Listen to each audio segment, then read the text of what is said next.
Hey everyone, this is Andrea Hess, creator of Soul Realignment, and I want to talk to you about the role of manifesting abundance on today's spiritual path. Now, manifesting and abundance have become such buzzwords over the last few years, but they're rarely talked about in the context of our spiritual development journey and the important role that manifesting abundance can actually play on our spiritual path.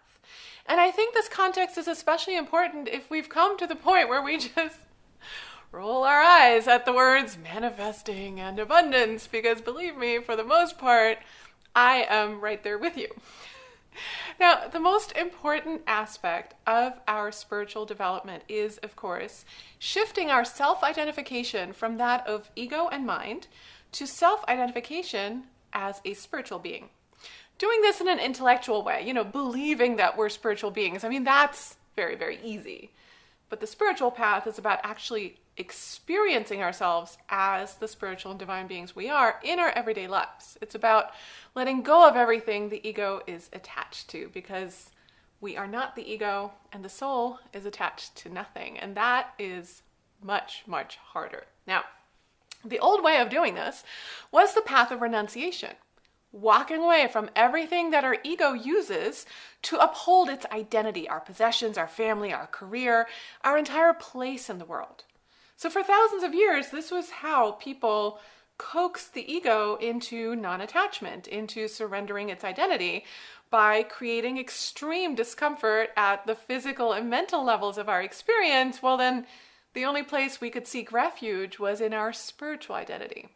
And so after putting ourselves through a lot of discomfort, maybe, sitting on a mountaintop and meditating for many years, ideally, the ego would learn a state of non-attachment, a joyful indifference to the physical world that is rooted in the experience of ourselves as spirit. And the path of the renunciate was about giving up pleasure and comfort, such as sex and food and wealth and relationships, to force the ego into releasing its self-image. Now, of course, there are lots of pitfalls along this path. Instead of the ego surrendering its identity and self-image, we often end up simply becoming extremely repressed. And when the ego is repressed, it eventually comes out in very ugly and dysfunctional ways. Self-denial makes us very unhappy and judgmental, and yet this is what many religions teach. Repression actually strengthens the ego, makes us insist that we're right while others are wrong, and when the ego isn't addressed but simply repressed, it can truly turn people into monsters who end up killing each other.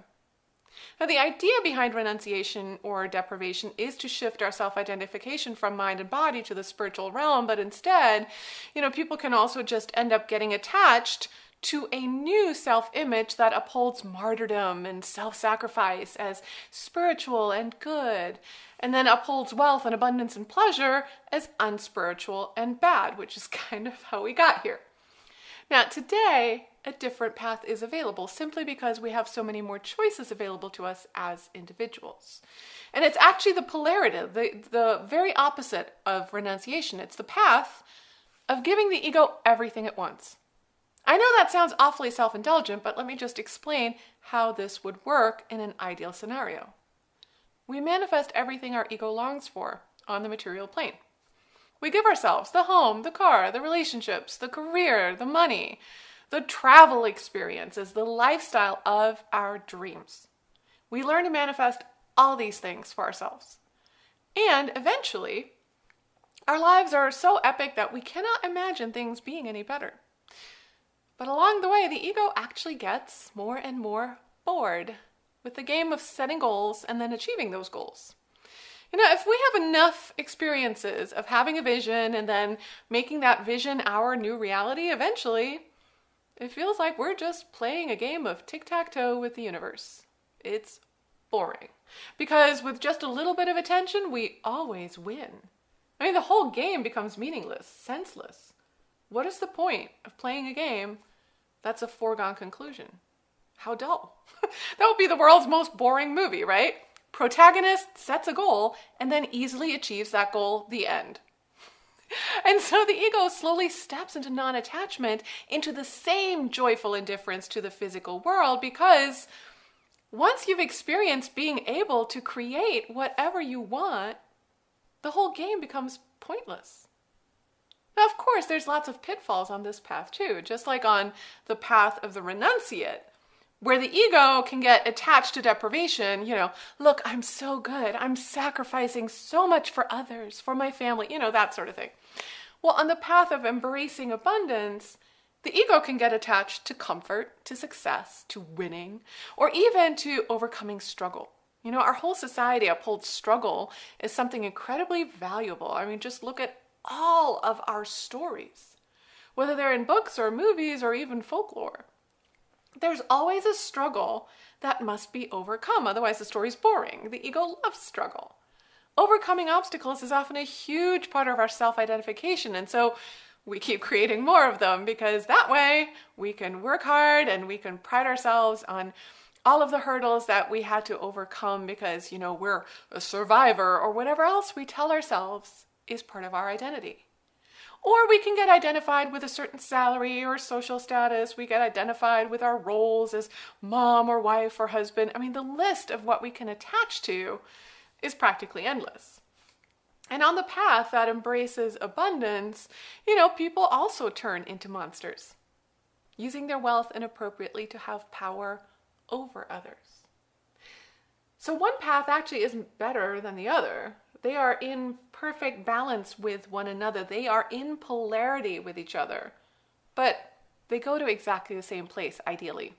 But the pitfalls along the way are actually also the same. But, personally, much of the Western world, I think the path of embracing abundance is simply more practical.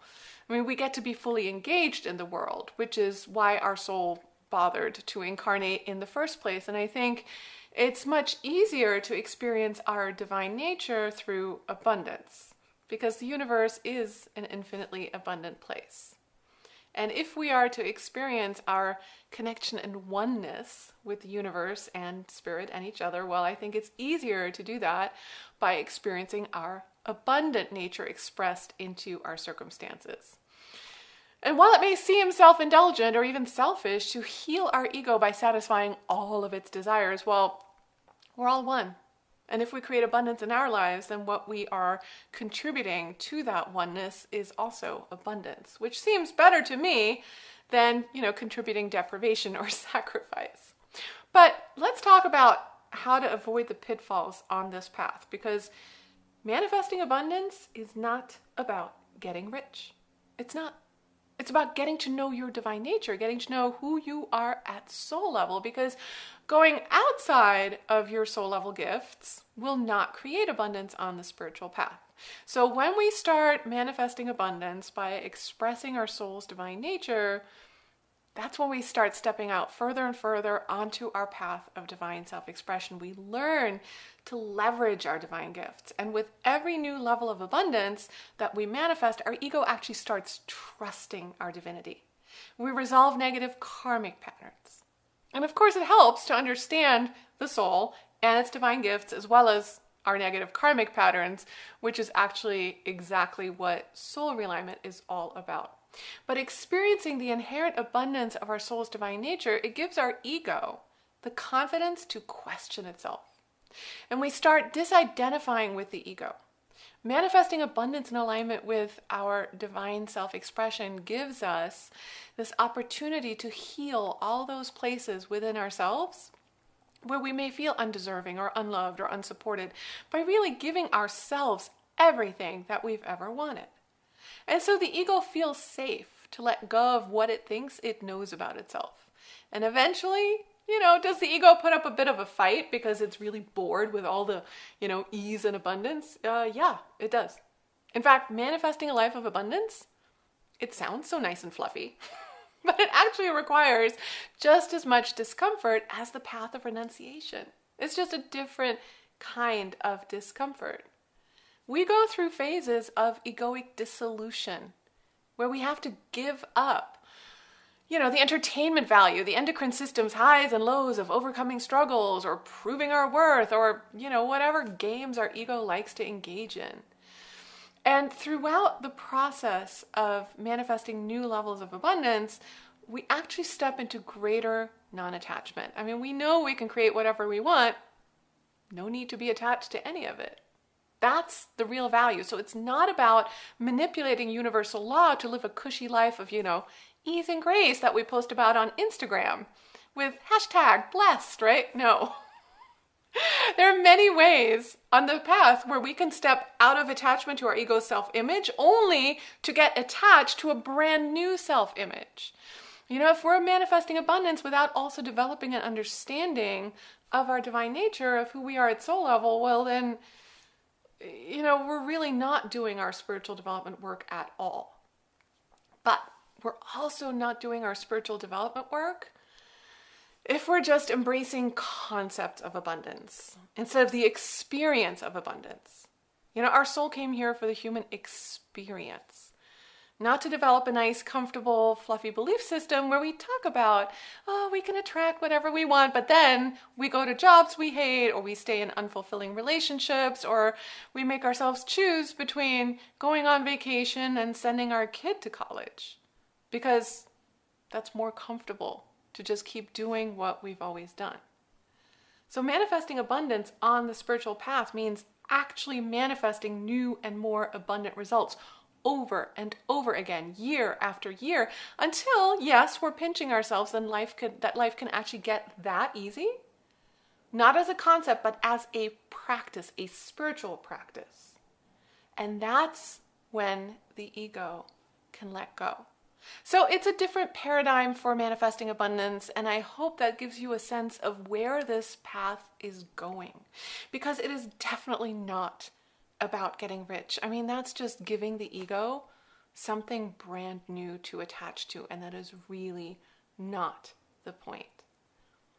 This is Andrea Hess. Thank you so much for watching.